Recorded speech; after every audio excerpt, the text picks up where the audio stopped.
উত্তরাধিকার সূত্রে পেয়েছি শুধু একগুচ্ছ চাবি, ছোট বড় মোটা বেটে নানা রকমের নানা ধরনের চাবি। মা বললেন, যত্ন করে তুলে রেখে দে।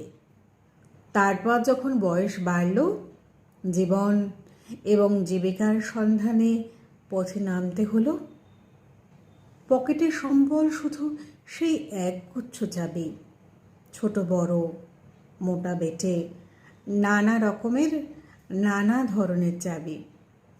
কিন্তু যেখানেই যাই, সামনে দেখি প্রকাণ্ড এক দরজা, আর তাতে ঝুলছে প্রকাণ্ড এক তালা।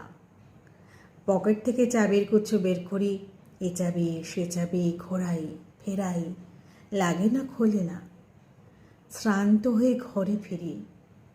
মা দেখেন আর হাসেন, বলেন, ওরে, তোর বাবার হাতেও ওই চাবি দিয়ে ওই দরজাগুলো খোলেনি।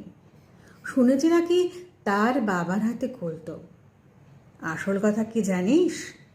এসব চাবি হলো সততার, সত্যের, যুক্তির, নিষ্ঠার। এসব দরজাগুলো খোলে না। তবুও তুই ফেলে দিস না। তুই যখন চলে যাবি, তোর সন্তানদের হাতে দিয়ে যাস এসব চাবির গুচ্ছ। হয়তো তাদের হাতে, হয়তো কেন, নিশ্চয়ই তাদের হাতে একদিন ওই সব সততার, সত্যের, যুক্তির, নিষ্ঠার চাবি দিয়ে জীবনের বন্ধ দরজাগুলো খুলে যাবে, খুলে যাবে, খুলে যাবেই।